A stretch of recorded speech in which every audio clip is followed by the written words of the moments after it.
আমার কথা শুনবার জন্য আপনাদের স্বাগত জানাই।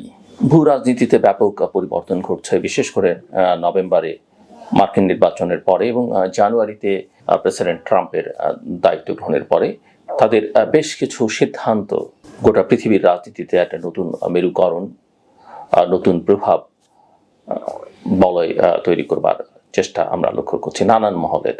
এটা ঠিক মার্কিন যুক্তরাষ্ট্রের সেই আগের প্রভাব কতখানি থাকছে না সেটা নিয়ে আলোচনার দাবি রাখে এবং এক ধরনের অস্থিরতা যেমন পৃথিবী জুড়ে আছে, মার্কিন যুক্তরাষ্ট্রের অভ্যন্তরেও আমরা লক্ষ্য করছি। এক ধরনের চরম অনিশ্চয়তা আমরা দেখতে পাচ্ছি এবং বলা যেতে পারে যে অনিশ্চয়তার একটা নতুন যুগে পৃথিবী প্রবেশ করেছে। আপনারা সবাই জানেন যে সম্প্রতি আন্তর্জাতিক সংবাদ মাধ্যমগুলোতে একটি বিষয় অত্যন্ত ঘন ঘন উঠে আসছে। মার্কিন যুক্তরাষ্ট্রের ভূমিকায় নাটকীয় পরিবর্তন এবং প্রেসিডেন্ট ডোনাল্ড ট্রাম্পের নেতৃত্বে ফেডারেল সরকারের সংকোচন যে নীতি, সেটি খবর হিসেবে উঠে আসছে। বিশেষ করে ইউএসএআইডি মতো সংস্কার প্রতিষ্ঠানে যে সংস্কার বা তহবিল বন্ধ করবার পরিকল্পনা, তার ফলে কর্মসংস্থানের বিপর্যয় দেখা দিচ্ছে এবং পৃথিবী জুড়ে সেটা হচ্ছে। কিন্তু এই পরিবর্তনের সবচেয়ে চমকপ্রদ দিক হচ্ছে ভূ রাজনৈতিক বিশ্লেষকদের চাহিদা বেড়ে যাওয়া। কারণ কেউ এখন আর নিশ্চিতভাবে বলতে পারে না মার্কিন সরকার পরবর্তীতে কোন পদক্ষেপ নেবে। একদিকে চাহিদা বাড়ছে কেননা তারা এটা নিয়ে অ্যানালাইসিস করছেন, অন্যদিকে তাদের গুরুত্ব আসলে সেই অর্থে কতটা থাকছে সেটাও একটা বড় দাবি রাখে। কেননা এই বিষয়গুলো নিয়ে ভবিষ্যতে কতটা কথা বলবার সুযোগ থাকে সেটা এখন অনেককেই ভাবিয়ে তুলছে। এই অনিশ্চয়তা শুধুমাত্র কূটনীতিকদের মাথা ব্যথা নয়, এটি গোটা বিশ্বের রাজনৈতিক ভারসাম্যকে নাড়া দিচ্ছে। ঐতিহাসিকভাবে যেসব দেশ অর্থনৈতিক এবং নিরাপত্তা সহায়তার জন্য মার্কিন যুক্তরাষ্ট্রের উপর নির্ভরশীল ছিল, তারা এখন নিজেদের স্বাধীন ও আত্মনির্ভরশীল কৌশল নির্মাণ করবার জন্য বাধ্য হচ্ছে এবং এভাবেই বিশ্ব রাজনীতির ক্ষেত্রে এক গভীর পরিবর্তনের সূচনা হয়েছে। একটি উদার ব্যবস্থার অবসান হতে যাচ্ছে কি, এই প্রশ্ন অনেকেই তুলছেন। দ্বিতীয় বিশ্বযুদ্ধের পর এবং বিশেষ করে শীতল যুদ্ধ শেষে যুক্তরাষ্ট্র একটি নিয়ম ভিত্তিক উদার আন্তর্জাতিক ব্যবস্থার নেতৃত্ব দেয়। বিশ্বব্যাপী প্রতিষ্ঠান গঠন, বহুপাক্ষিক চুক্তি এবং সহানুভূতিশীল পররাষ্ট্রনীতি এই ব্যবস্থার ভিত্তি ছিল। কিন্তু ট্রাম্প প্রশাসনের অধীনে যুক্তরাষ্ট্র তার ঐতিহ্যগত ভূমিকা থেকে সরে এসছে। বহুপাক্ষিকতা থেকে একপাক্ষিকতায় রূপান্তর এবং আমেরিকা ফার্স্ট নীতির কারণে যুক্তরাষ্ট্র এখন একটি অভ্যন্তর কেন্দ্রিক রাষ্ট্রে পরিণত হয়েছে, যার প্রভাব বিশ্ব ব্যবস্থায় গভীরভাবে প্রতিফলিত হচ্ছে। এমনকি বলা যেতে পারে যুক্তরাষ্ট্রের অভ্যন্তরীণ ব্যবস্থায় এক ধরনের প্রভাব পড়ছে। একটি নতুন বহুমেরু বিশ্বের উত্থান আমরা লক্ষ্য করছি। আমরা একটি নতুন বিশ্ব বাস্তবতার মুখোমুখি হচ্ছে। এটি একটি বহুমেরু মাল্টিপোলার বিশ্ব, যেখানে শুধুমাত্র যুক্তরাষ্ট্র নয়, চীন, রাশিয়া, ইউরোপীয় ইউনিয়ন, জাপান এবং ভারত সকলেই নিজেদের স্বার্থে প্রভাব বিস্তারে প্রতিযোগিতা করছে। যুক্তরাষ্ট্রের অনিশ্চিত নেতৃত্ব এই প্রতিযোগিতা আরও তীব্র করে তুলেছে। ওই তালিকায় অস্ট্রেলিয়া ব্রিটেনকে যুক্ত করলেও ভুল বলা হবে না। চীনের belt and road initiative BRI, ভারতের অ্যাক্ট ইস্ট নীতি বা রাশিয়ার ইউরেশিয়ান ডিভিশন, এই যে নীতিগুলো আমরা লক্ষ্য করছি, এসবই একটি পুনর্গঠিত বিশ্ব ব্যবস্থার উপাদান। এই কাঠামোতে কেউ আর এককভাবে নিয়ম তৈরি করতে পারছে না।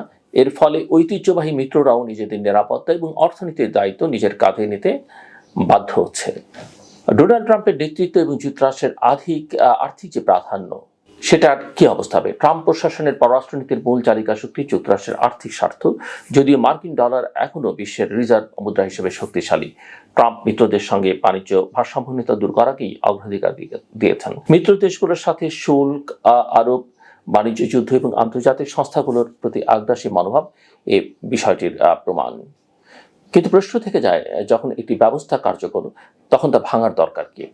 এই প্রশ্ন শুধু নীতি নির্ধারকদের নয়, সারা বিশ্বের নাগরিকদেরও ভাবিয়ে তুলেছে।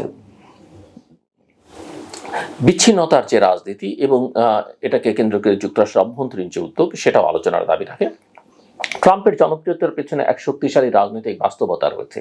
বহু বছর ধরে পশ্চিমা বিশ্বের অভিজাত রাজনৈতিক নেতৃত্ব বিশ্বায়নের সুফল ভোগ করলেও ব্লু কালার শ্রমিক শ্রেণী উপেক্ষিত থেকে গেছে। কৃত্রিম বুদ্ধিমত্তা, অটোমেশন এবং সস্তা বিদেশি শ্রমের ফলে তাদের চাকরি হারানোর আশঙ্কা ক্রমশ বেড়েছে। এই উদ্বেগ থেকে আমেরিকা ফার্স্ট নীতির প্রতি এক ধরনের আবেগ ভিত্তিক সমর্থন তৈরি হয়েছে, যার সুবিধাভোগী হয়েছে ট্রাম্প এবং তার দল। এই ভাবধারা শুধু যুক্তরাষ্ট্রই নয়, ইউরোপ, লাতিন আমেরিকা এবং এশিয়াতেও ডানপন্থী আন্দোলনকে উৎসাহিত করেছে। আন্তর্জাতিক প্রতিশ্রুতি ভঙ্গ করা এবং নিরাপত্তা সংকটের দিকে যদি আমরা তাকাই, ট্রাম্প প্রশাসন শুধুমাত্র কূটনৈতিক আচরণই নয়, তার বাস্তব পদক্ষেপও মার্কিন নেতৃত্বের ঐতিহ্য থেকে সরে এসেছে। ইউক্রেন ইস্যুটি তার একটি বড় উদাহরণ। আমরা জানি যে 1994 সালের বুদাপেস্ট স্মারকলিপি অনুযায়ী ইউক্রেন পারমাণবিক অস্ত্র ত্যাগ করে রাশিয়া এবং যুক্তরাষ্ট্রের নিরাপত্তা নিশ্চয়তার বিনিময়ে। কিন্তু 2014 সালে রাশিয়া ক্রিমিয়া দখলের পর এবং ট্রাম্পের ইউক্রেন সম্পর্কিত অবস্থান এই প্রতিশ্রুতিকে ব্যর্থ করে দিয়েছে। এই ঘটনাগুলো তাইওয়ান, দক্ষিণ কোরিয়া এবং পূর্ব ইউরোপের মার্কিন মিত্রদের উদ্বিগ্ন করে তুলেছে। তারা এখন ভাবছে যুক্তরাষ্ট্র আসলেই তাদের পাশে থাকবে কিনা। এমনকি যুক্তরাষ্ট্রের আরও অন্যান্য মিত্রদেরকেও এটা ভাবিয়ে তুলেছে। সাধারণ জনগণের ভূমিকা এবং ট্র্যাক টু যে ডিপ্লোমেসি, সেটা হচ্ছে যে সরকারি চ্যানেলগুলো যখন ব্যর্থ তখন জনগণের উদ্যোগ অপরিহার্য হয়ে পড়ে। ট্র্যাক টুর কূটনীতি, যেখানে গবেষণা প্রতিষ্ঠান, সিভিল সোসাইটি, শিল্প প্রতিষ্ঠান এবং একাডেমিক মহল একসঙ্গে কাজ করে, এখন অতীতের যে কোনো সময়ের চেয়ে বেশি এবং গুরুত্বপূর্ণ এই কাজগুলো করা। বাংলাদেশের মতো দেশে এই পরিবর্তনের প্রভাব সরাসরি পড়ে। রোহিঙ্গা সংকট, জলবায়ু পরিবর্তন, বাণিজ্য নীতি, সব ক্ষেত্রেই আন্তর্জাতিক সহযোগিতা অপরিহার্য। তাই সরকারের পাশাপাশি নাগরিক সমাজ, মিডিয়া, থিঙ্ক ট্যাঙ্ক বা গবেষণা প্রতিষ্ঠান যাই বলি না কেন আমরা, এবং শিক্ষা প্রতিষ্ঠানকে এগিয়ে আসতে হবে। এই যে একটা ভাঙা বিশ্বর কথা বলছি, এটাকে পুনর্গঠন করবার প্রয়াস কি? বিশ্ব ব্যবস্থা ভেঙে পড়েছে, কিন্তু একটি ভাঙা পৃথিবীকে ভাঙার দরকার নেই, এটি পুনর্গঠনের সুযোগ হতে পারে। এখন আমাদের সময় সংগঠিত হবার, চিন্তা করবার, বিকল্প পথ খুঁজে বের করবার এবং নতুন অংশীদারিত্ব গড়ে তুলবার। যারা আন্তর্জাতিক সহযোগিতা, পরিবেশ, মানবাধিকার এবং শান্তির পক্ষে, তাদের পিছিয়ে পড়লে চলবে না। রাজনীতি কখনো কখনো স্বার্থান্ত হতে পারে, কিন্তু নাগরিকদের দৃষ্টিভঙ্গি অনেক অনেক বড় হতে পারে, অনেক অনেক বড় হতে হবে। এবং মনে রাখতে হবে যে ইতিহাস অপেক্ষা করে না।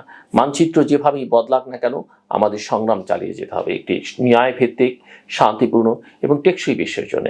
ইতিহাস সিদ্ধান্তহীনতা সহ্য করে না। এখনই সময় কর্ম করবার, অর্থাৎ কাজ করবার, যুক্ত থাকবার এবং আশাবাদী থাকার। বিশ্ব একটি মোড়ে দাঁড়িয়ে আছে এবং সেই মোড়ে আমাদের সক্রিয় ভূমিকা রাখা অত্যন্ত জরুরি। আমি মনে করি অবশ্যই বাংলাদেশ তার যে মৌলিক আদর্শ, সেই আদর্শের ভিত্তিতে বহির্বিশ্বের সঙ্গে সম্পর্ক রক্ষা করবে, নিজের স্বার্থ সবার আগে দেখবে। এবং সেই আদর্শের কথা যদি আমরা বিবেচনা করি, যুক্তরাষ্ট্র এবং পশ্চিমা বিশ্বের সঙ্গে বাংলাদেশ সম্পর্ককে আরও নিবিড় করতে হবে। এবং কারোর সঙ্গে সেই অর্থে শত্রুতা করবার দরকার নেই, সেটা যুক্তরাষ্ট্র হোক, চীন হোক কিংবা ভারত হোক। এবং ভারতের সঙ্গে সম্পর্কের যে টানাপোড়েন আছে, সেটাকে একটা উইন উইন সিচুয়েশনে নিয়ে যাওয়ার চেষ্টা করতে হবে। কেউ কাউকে যেন, কোনো পক্ষে যেন হস্টাইল না করে। চীনের লক্ষ্য অনেকটা বাণিজ্য কেন্দ্রিক, কিন্তু একই সঙ্গে তারা নিরাপত্তার ইস্যুটিকেও এখন বিবেচনার মধ্যে রাখছে, রাজনৈতিক প্রভাব বৃদ্ধি করবার চেষ্টা করছে। কিন্তু সেখানে দেখতে হবে বাংলাদেশের স্বার্থ আসলে কতটা সংরক্ষিত হচ্ছে, বাংলাদেশ কতটা বাজার সেখানে পাচ্ছে, বা তারা কতটা ইনভেস্ট করছে, এইসব বিষয়ে ভাবনার দাবি রাখে। তবে বিশ্ব ব্যবস্থা পাল্টে যাচ্ছে, বিশ্ব ব্যবস্থার সঙ্গে সঙ্গে আমাদেরও নীতিতে অনেকখানি বদল আনতে হবে। এবং আমাদের নাগরিক সমাজের দায়িত্ব, আমি মনে করি সিভিল সোসাইটিগুলো, থিঙ্ক ট্যাঙ্কগুলোর অনেক বেশি দায়িত্ব এই মুহূর্তে। গোটা বিশ্বব্যাপী সকল দেশের নাগরিকদের থিঙ্ক ট্যাঙ্কগুলোর দায়িত্ব অনেক বেশি, আমি মনে করি। গণমাধ্যমগুলোর এখানে গুরুত্বপূর্ণ ভূমিকা রাখবার সুযোগ আছে। আমার কথা শুনবার জন্য আপনাদের অসংখ্য ধন্যবাদ। আপনাদের সবার জন্য শুভকামনা।